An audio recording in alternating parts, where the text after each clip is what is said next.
Okay, let's take this idea of finding roots and all that, and let's do the last part where once we've got it factored, we want to look at the roots and see what that tells us about the graph. And that has to do with the topic called multiplicity. All right. So multiplicity, oh boy, of roots. Here we go. And to do this, let's look at a polynomial. I cooked one up here that'll play nice for us. So let's use x to the 5th minus 3x to the 4th plus 2x cubed minus 2x squared plus 8. And so, of course, I want to break this down. And so I've actually done that. And I'm not going to go through all the work. But what I will do is, on this page, I did Descartes' rule of signs. I did the rational root theorem. And so, if you want, you could pause the video, kind of look at this, do it on your own and compare. But I'm going to move on. But these are my results. Okay. And then I took those results and then I did some synthetic division. And again, you can pause if you want and check things out. I did pull a 2 out as a factor, or as a root, and that worked. Then I was struggling with other ones, and so then I swapped to a negative. That worked. By the way, Descartes tells me there's only one negative real root, so at that point I knew I shouldn't check any more negatives. So go back to the positives, and it turns out when you try positive 2 again, it worked. Alright? And so that means this root gets factored out twice, right?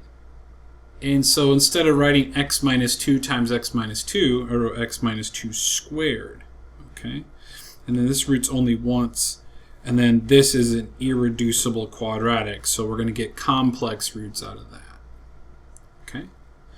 So that was the result of breaking this polynomial down. So there it is. And again, you can pause the video, try this out on your own and all that.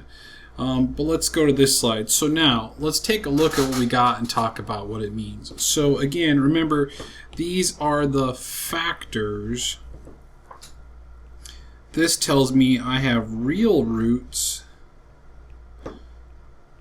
of 2 and negative 1, right? So the 2's coming from here, the negative 1 from here, right? So those are my roots, right? So in other words, that's the x value of where we cross the x-axis. All right. Now, when you have a root and you look at its factor, the power on that factor, this actually has a 1 here, that power is called the multiplicity.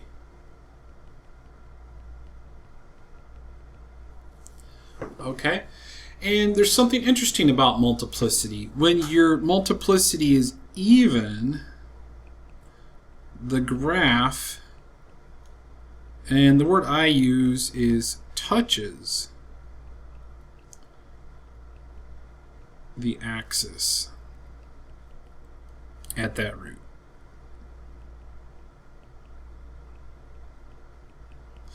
If it's odd,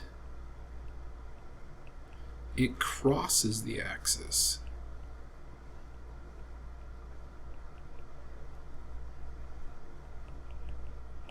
Also, let's take a time out here. Let's go back to Descartes. So I have real roots of 2 and negative 1. If I go back to Descartes, positive 2 and negative 1, well, I certainly don't have 4 positive roots. I don't have 0. So I must be in this row right here, right? But wait a minute. I thought there's 2 positive roots. There's only 1 there. And that's where multiplicity also comes in, though. Because technically, this factor exists twice, right? It's x minus 2 times x minus 2, and so it's a multiplicity of 2. In other words, this root counts twice, or whatever its multiplicity is. So we do have 2 positive roots. It's this one value with the multiplicity of 2. And by the way, this irreducible quadratic, right? That spits out two complex roots that are conjugates. And so, yes, indeed, we do fit and match up this row. I have that root of multiplicity 2. That's my two positive roots. I do have a negative root. And then I have those two complex roots for a total of 5. Okay, so we do fit Descartes' rule here. It's just multiplicity counts and matters.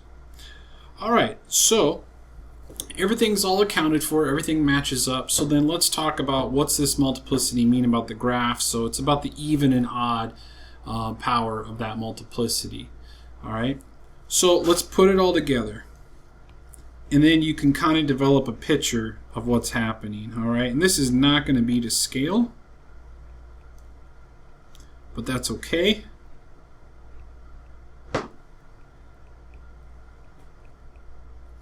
So first of all, if I expand this out and we go back to the beginning, I don't have to go back though. This is x squared, and then when I multiply by this, that's going to give me x cubed, and then when I multiply by this, that's going to give me x to the 5th. And none of these have a coefficient, so I know when I expand it out, I'm going to get a 1 x to the 5th. Why do I care? Well, remember, that tells me end behavior.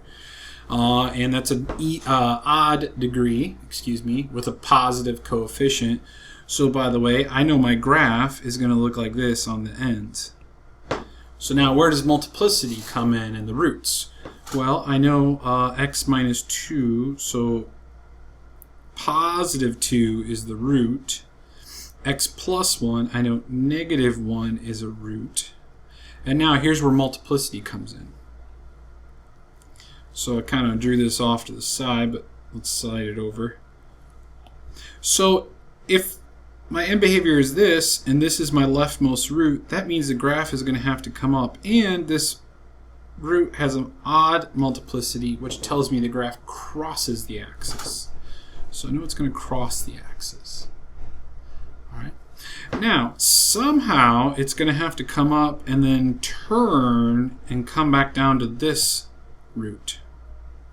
So I know somewheres, I don't know how high, I don't know exactly where we're at in between here. And by the way, it's not necessarily in the exact center, because when you have things like complex factors, that can kind of wonky up the shape a little bit. So anyhow, but I know it's got to come back down, and now it's going to get to this root. Now, what is this root? This root has an even multiplicity, so it touches the axis. So in other words, it's going to come down and do this. And so this is not only a root, but this is also a local minimum.